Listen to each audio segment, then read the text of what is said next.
Pesta sepak bola terbesar tahun ini berlangsung di tengah situasi global yang tidak biasa. Agresi Amerika Israel ke Iran terus memanas, perang Rusia-Ukraina juga belum berakhir, sementara ancaman keamanan masih menghantui. Dan polemik visa bagi sejumlah negara peserta Piala Dunia menuai sorotan.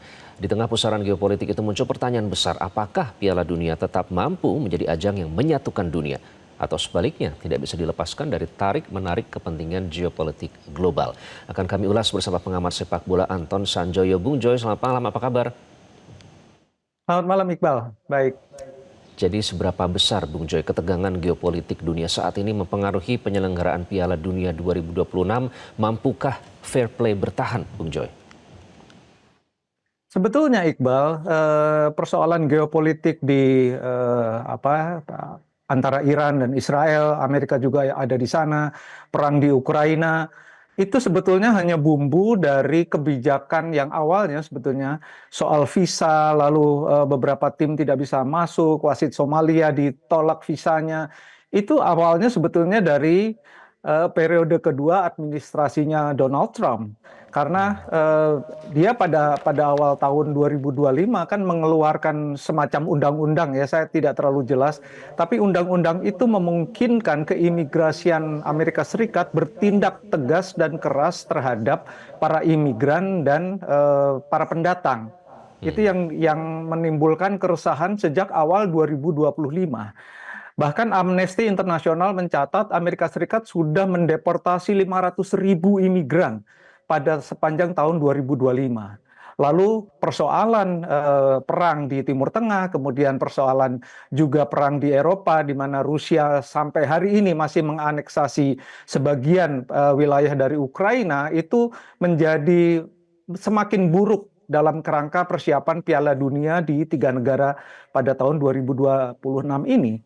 Jadi persoalannya bertumpuk-tumpuk dan tidak menyelesaikan masalah sampai beberapa hari, bahkan beberapa jam ya menjelang Piala Dunia ini, persoalan visa kan belum selesai.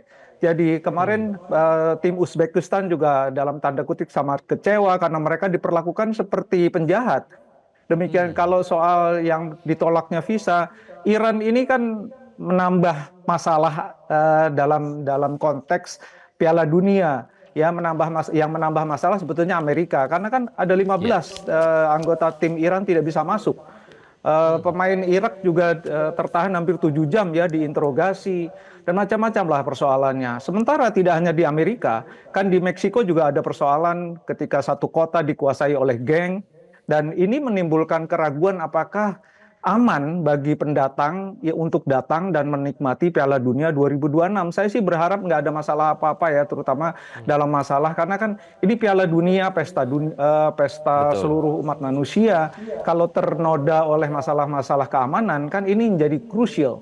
Dan Amnesty International sudah memperingatkan loh, pada Maret 2025 akan ada masalah besar dalam kedatangan orang-orang yang ingin menonton Piala Dunia. Dan peringatan itu sudah dicanangkan sekeras mungkin, tapi kan pemerintah Amerika Serikat tidak peduli. Sementara kita tahu kan sebagian besar 3/4 pertandingan yang jumlahnya 104 itu, 70 lebih pertandingan ada di Amerika Serikat. Nah ini menurut Oke. saya Ya, Bung pemerintahan Joy.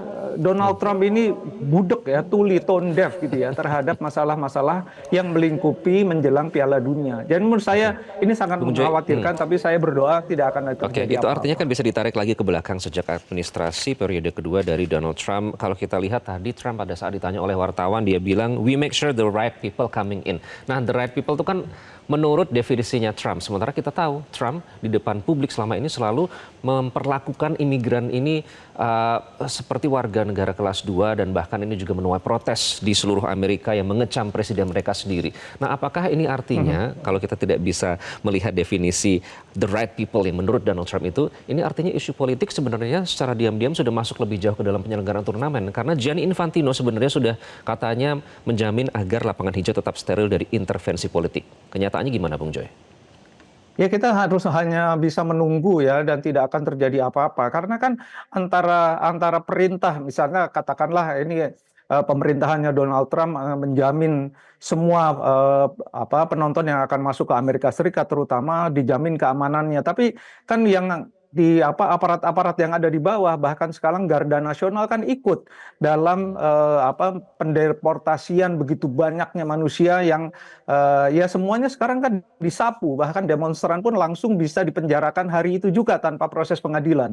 Jadi rasanya memang akan ada masalah-masalah yang seharusnya tidak terjadi pada penyelenggaraan Piala Dunia. Dan saya betul-betul concern ya bagaimana nanti misalnya karena kan persoalan keamanan ini akan menjadi sangat sulit ketika ada hal-hal yang dipaksakan dilakukan oleh petugas keamanan karena terkait dengan undang-undang dan terkait juga dengan perintah konstitusi. Ini kan yang akan menjadi sulit dan FIFA tidak bisa berbuat apa-apa. Gianni Infantino pun kan menyatakan bahwa dia sudah meminta kepada pemerintah Amerika Serikat untuk memperlunak ya pemberian visa. Tapi kan itu tidak terjadi.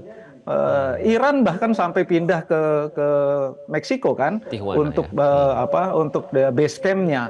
Bahkan Donald Trump beberapa waktu yang lalu mengatakan, ya silahkan saja datang, tapi saya tidak menjamin keamanan.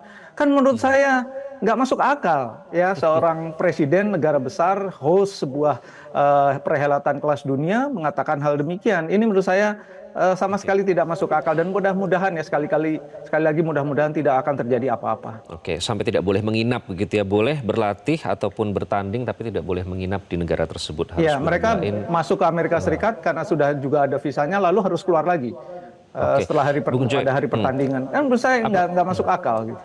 Oke, kalau dari kejadian tahun ini, penyelenggaraan Piala Dunia 2026 ini, apakah artinya kesiapan infrastruktur saja tidak cukup?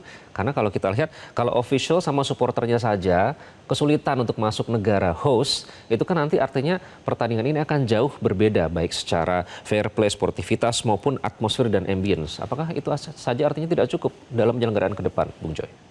Tentu saja tidak cukup Iqbal karena secanggih apapun venues, secanggih apapun lapangan, sehebat apapun lapangan, kalau masalah-masalah dalam bagaimana orang akses ke dalam pertandingan, akses ke sebuah negara yang dilindungi juga dalam persoalan kemanusiaan, kan itu tidak sepenuhnya dilonggarkan oleh pemerintah Amerika Serikat terutama ya. Bahkan Kanada sendiri kan juga menghadapi hal yang ada demo-demo di dalam negeri ya di Vancouver. Itu ada demo-demo yang menurut saya terkait juga dengan penyelenggaraan Piala Dunia. Jadi ketiga negara ini ya terutama Amerika Serikat memang red flag dalam hal ini ya. Bendera merah sekali gitu loh. Dan sekali lagi ya mudah-mudahan seluruh penyelenggaraannya oke-oke saja, bahwa ada kendala di sana sini terutama terkait keamanan dan akses. Menurut saya harusnya sih Presiden Trump langsung memberikan instruksi dan komando penuh ya terhadap terhadap Kementerian Dalam Negeri, Kementerian Pertahanan Keamanan Dalam Negeri, dan ketiga kepada Garda Nasional. Ini menurut saya hal yang sangat penting yang harus diperintahkan langsung oleh Donald Trump. Oke, ini juga sekaligus pembuktian dan membuka wajah asli dari tuan rumah atau host ya. Apakah memang benar-benar ingin menjunjung tinggi sportivitas atau fair play, atau justru sebaliknya ada faktor politik yang masuk di situ. Bung Joy, terima kasih atas analisis Anda. Jelajahi cara baru mendapatkan informasi. Download Metro TV Extend sekarang.